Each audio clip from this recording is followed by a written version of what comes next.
All right, in ELA today, we are going to continue with a story that most of us listened to yesterday. Today, our first job is going to be finding our seesaw task, and we're going to listen to the story again on our own Chromebook. Are you ready? Join me on Seesaw. Please click Activities, Assign to Class folder, Red ELA.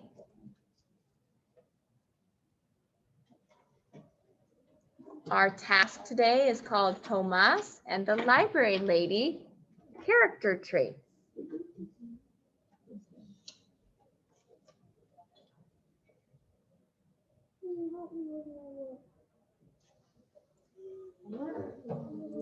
You may open up your task. And to get to the video, you need to click View Instructions. And here you will see the link button. I want you to plug in your headphones to listen to the story. And when you get done, I want you to start thinking about slide number 1. You may begin. Slide number 1, thinking about a third grader who can read aloud our first question to discuss honesty. So here we have a vocabulary word, plot. This is a word that you should know in 3rd grade, and it's a word you've talked about in 1st and 2nd grade. So it says, remember, plot describes the beginning, the middle, and the end of a story. When we read fiction books, they have a plot. They have a beginning, a middle, and an end of the story. So our first question, as Honesty read, says, what is the plot of Tomas and the Library Lady? What is the beginning? What is the middle? What is the end of the story? Here are some clues, some picture clues to help us. I want you to take a minute and look at the picture clues. Can you retell what is the beginning of the story? Can you retell what is the middle of the story? Can you retell what is the end of the story? I want you to put some ideas in your head. What would you say to retell the beginning, middle, and end? Look at your pictures and put an idea in your head. Looking for some 3rd graders who can start by describing the beginning. We can do more than one person. How would you retell the beginning? Honesty. I'm sorry, Gloria. I'm looking right at her. I'll come back to you next. Gloria.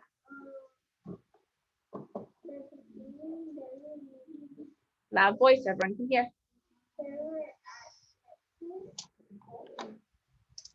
So at the beginning, they were at Texas.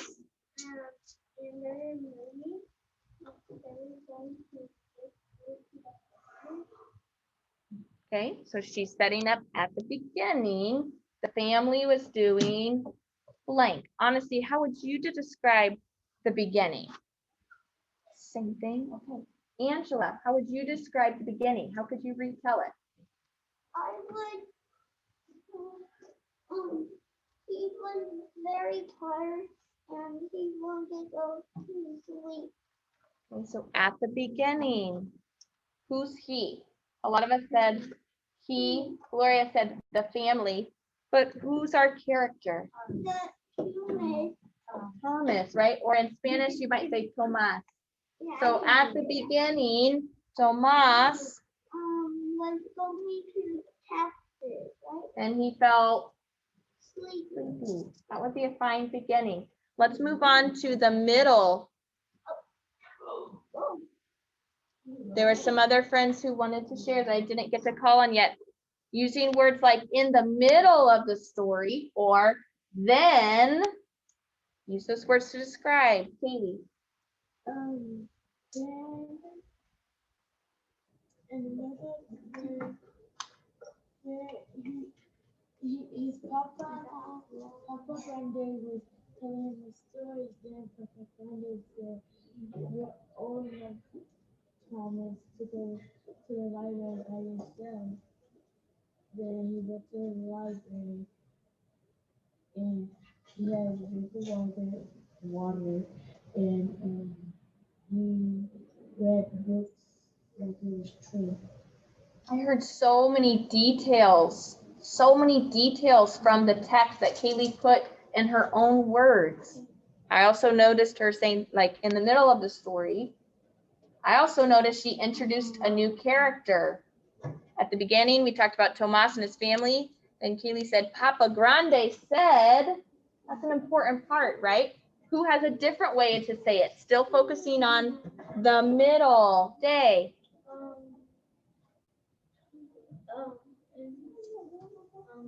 Listening today. He liked it the most, but we loved him. Right, yeah. When he got to the library, he liked the books. He wanted to read more of them. Nick. What in the story? Why was he excited?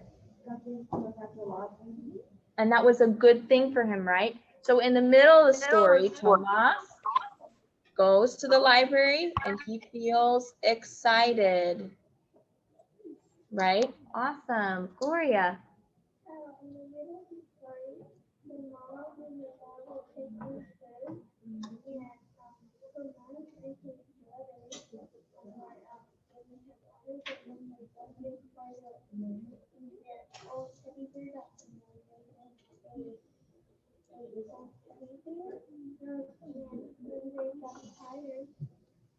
When they got tired, they sat under a tree and also read a story.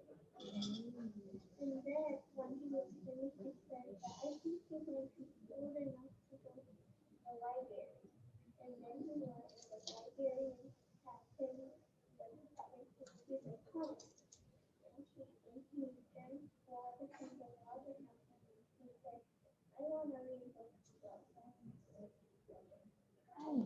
Awesome details from Gloria. So I noticed Gloria introduced a new character.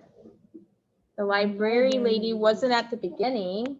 She wasn't there with his family working in the fields or traveling.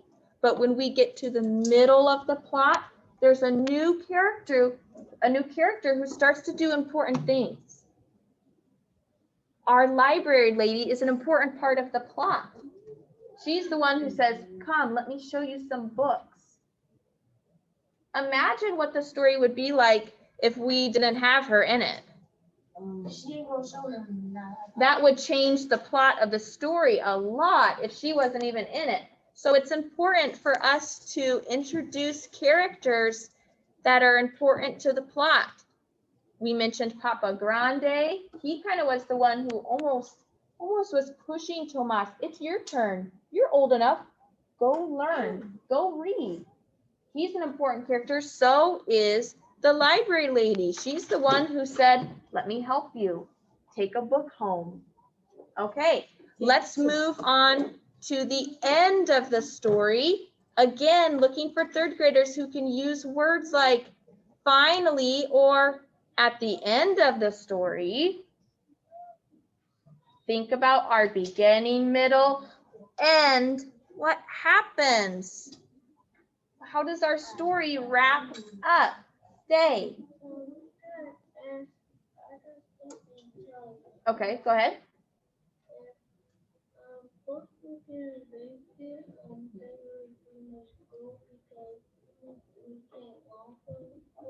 True. So a little detail imagining how it would be different. Thank you for sharing. Let's focus on the end of our plot. What's the end of our story? Looking for friends to share out. Angela. At the end of the story, Thomas had to say goodbye to the library lady at the end of the story.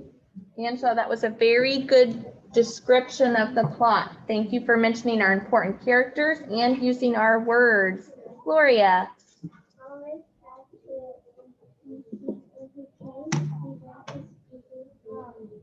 the Papa Grande. I'm sorry, I got distracted because somebody was making sounds. Go ahead. He learned his grandfather. He told the librarian that I'll show you a movie. Oh, so we know at the end the family has to leave again. Sometimes that happens in life. But we kind of see a sweet ending where now grandfather, I think they called him Papa Grande, and the library lady, they get to meet. And they kind of have this special moment of, I'm going to teach you a Spanish word. Kaylee, did you have a different way of describing the ending? Yeah. Okay, Kaylee. After a couple months or days, Papa Grande finally went in the library with Thomas.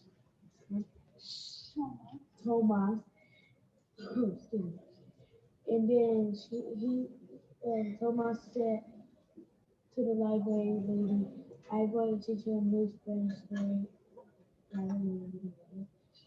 She said, what does that say?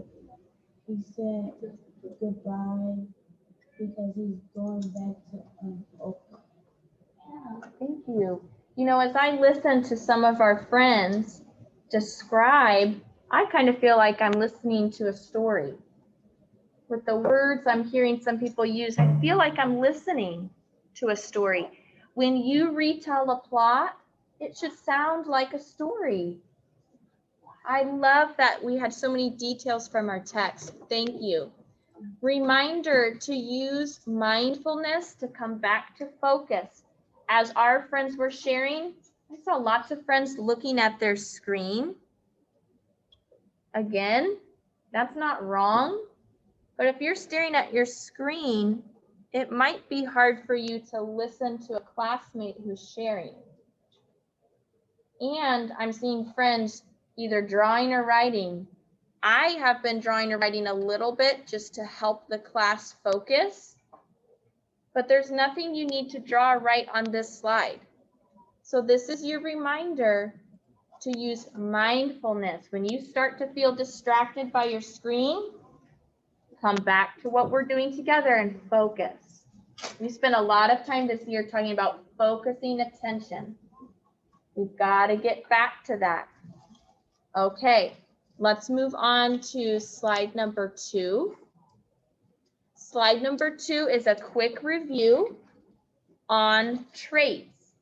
Remember, in 3rd grade, we are not describing the physical traits that you see about people's outside bodies.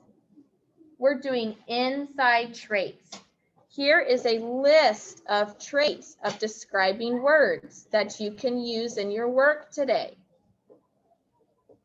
Remember, when we think about characters, we can think about their feelings, their actions, what they say in the story, or their thoughts. What did they think in the story? This is the best way to think about who a character is.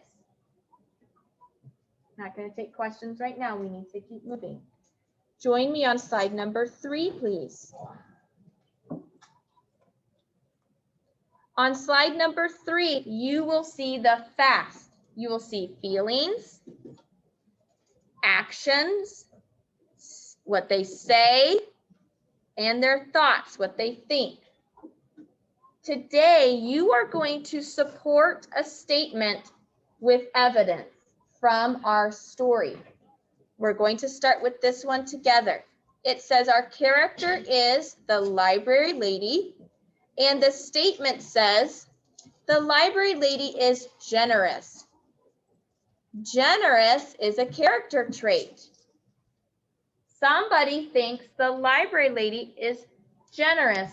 What's a synonym for generous? Or what does it mean? Thank you. I was going too slow. What's another way to say somebody's generous? Nick? Sort of nice. What else, Oscar? Kind, sort of.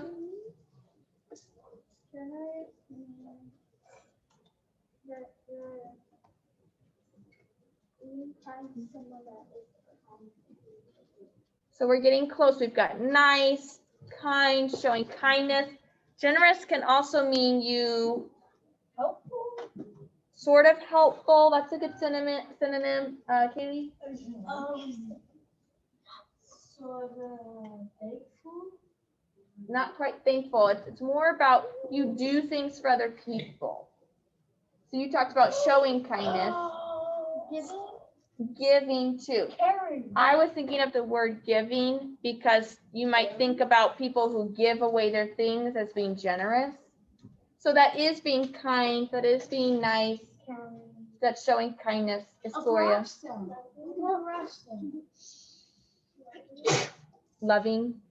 Right, so the library lady is generous. Today, you're going to support this statement. You're going to look for the parts about the library lady. I'm describing your task right now, so you need to be focused. You're going to find evidence from the text. What does the library lady feel? What actions does the library lady do that are generous, that are giving? What does she say? Is there something the library lady says that would make us think she's a kind, giving, caring person? Or does the text show anything she thinks? This is your job today, to look for evidence in your story. Your goal is to find 3 things. 3 of these boxes. If you can find all 4, that's awesome. But I want you to try to find 3 of these, either her feelings, her actions, what does she do, her sayings, what does she say to Tomas, what does she say to Papa Grande, or her thoughts. Does the author show what she's thinking? I want you to focus all about the library lady today, trying to prove, show evidence that yes, she is generous. Then on side number 4, it's very similar. I want you to focus on the library lady. And this time we have somebody who says the library lady is hateful. Oh. We're going to prove with evidence that she is not hateful. I disagree with this statement. The library lady does not show that she is hateful with her feelings, her actions, what she says, what she thinks. I want you to prove that she is not hateful on this slide. Again, I want you to find 3 of these boxes and type it in there. If you can find all 4, awesome, but your goal is 3. Sayings, feelings, actions, or thoughts. Okay? That is your task for today. I do not want you to do slide number 5. I do not want you to do slide number 6. I do not want you to do slide number 7.